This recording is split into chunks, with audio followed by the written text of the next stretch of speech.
Bonjour et bienvenue pour le commentaire médiatique d'aujourd'hui au sujet de la conférence de paix à Montreux concernant la Syrie. Le commentaire médiatique provient du mouvement anti-génocide, l'AGB. Ce mouvement international de dévoilement apporte des informations sur les développements dangereux qui peuvent conduire à un génocide et les révèle à temps. L'AGB nous appelle à réfléchir et à comprendre le printemps arabe et l'évolution forcée de la situation mondiale globale. Voici les déclarations de l'AGB. Nous appelons la population mondiale à réfléchir et à comprendre de façon clairvoyante que ce n'est pas un hasard si malgré tous les prétendus efforts pour favoriser un printemps syrien ou en général le printemps arabe, aboutissent à un chaos toujours plus grand. D'innombrables preuves irréfutables témoignent que justement ce chaos populaire général est le but recherché par des agitateurs humanitaires et militaires, ainsi que leurs alliés complices. Leurs mercenaires achetés précipitent dans le chaos des populations entières. Leur plan ténébreux inébranlable s'appelle donc l'ordre par le chaos. Une couche dirigeante qui aspire à la domination mondiale attise depuis des décennies de façon délibérée le chaos mondial actuel. Leur but est le suivant. Les peuples doivent être tellement déstabilisés et devenir tellement incontrôlables qu'enfin tout le monde aspirera à une main puissante qui fera régner la paix, le calme et l'ordre. C'est cette couche dirigeante qui aspire à la domination mondiale et qui a organisé ce chaos, qui veut elle-même répondre à ce cri comme étant leur sauveur. Les buts bien définis de cette couche dirigeante sont leur souverain mondial programmé, leur religion mondiale, leur monnaie électronique mondiale. Est-ce que ce sont les Américains qui définissent de tels buts? Est-ce que ce sont les Israéliens, les Anglais ou les Français qui font de telles choses? Non, ni les uns ni les autres. Parce que la masse du peuple américain ne veut rien d'autre que la paix. La majorité du peuple israélien veut la paix. Les peuples anglais et français aussi dans l'ensemble veulent la paix. En règle générale, tous les peuples de cette terre veulent vivre en paix. Mais ceux qui ne veulent absolument pas vivre dans le repos et la paix, c'est cette couche dirigeante active au niveau international qui travaille sans relâche dans leurs embuscades ténébreuses. Cette couche supérieure, dont fait partie à peine 1000 personnes, détient presque la totalité de la finance mondiale. Par ce biais, il manipule à souhait les peuples dans le chaos. Les plus grosses multinationales mondiales d'armement sont entre leurs mains. Ainsi, ils manipulent des armées entières comme bon leur semble.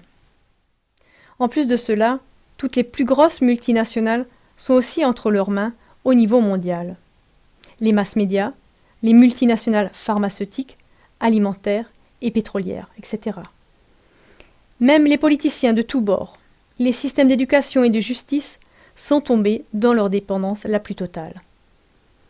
Leur puissance économique domine la globalité de la politique de l'Occident et du Proche-Orient.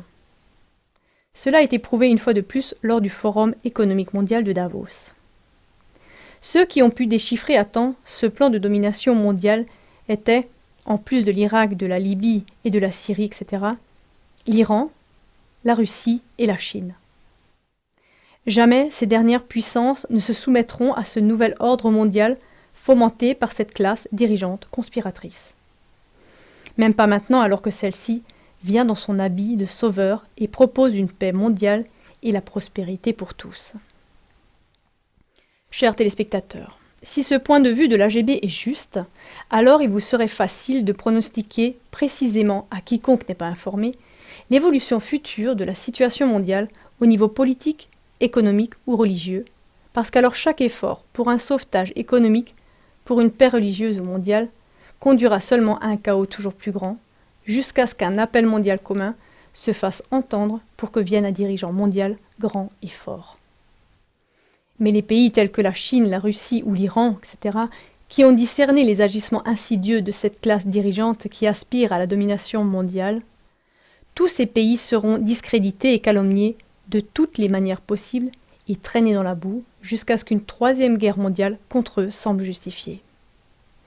L'AGB préconise ce qui suit. Aucune armée de ce monde ne doit continuer à se mettre à la disposition de ces initiateurs de chaos. Les populations mondiales devraient observer de façon attentive et juger elles-mêmes si ce qui a été dit dans cette émission s'avère juste. Bien sûr, le mur des lamentations s'associe à ce point de vue. Pour connaître toutes nos contributions au sujet de la Syrie, vous pouvez regarder les émissions que nous avons tournées à ce propos. Je vous souhaite encore une bonne journée de réflexion et à bientôt.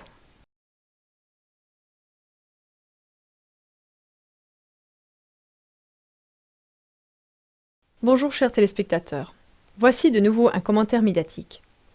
Aujourd'hui nous allons vous parler des événements qui se passent à Kiev, la capitale ukrainienne. Comme nous pouvons le voir depuis plusieurs mois lors des manifestations en Ukraine, les mêmes scènes se répètent de façon toujours plus évidente. Quiconque aura étudié avec attention notre commentaire médiatique de hier, l'ordre par le chaos, pourra un jour après tirer ses propres conclusions.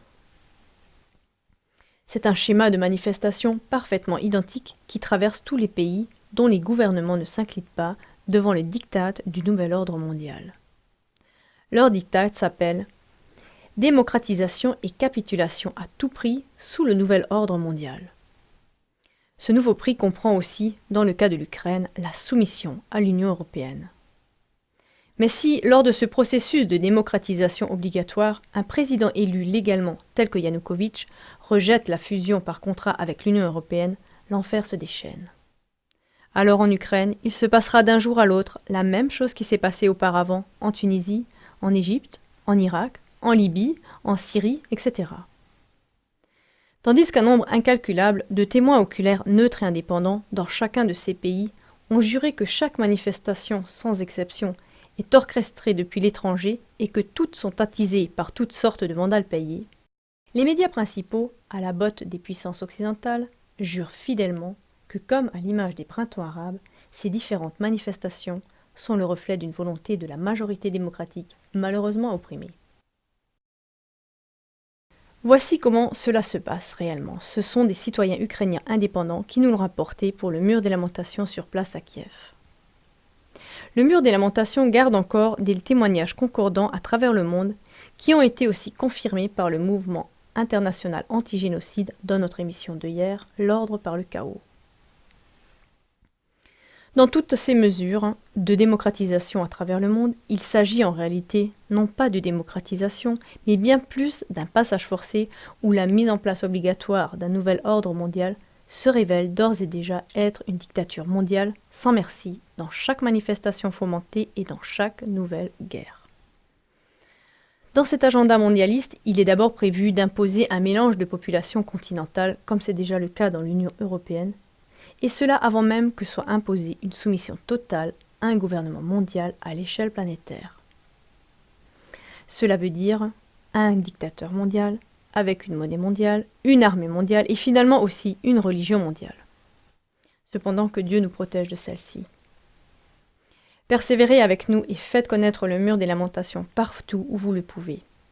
Car l'ordre par le chaos sous-entend un chaos à venir encore plus grand. Et ce chaos, il s'agit justement maintenant de discerner et d'empêcher ensemble. Nous vous disons à bientôt sur notre studio de Strasbourg.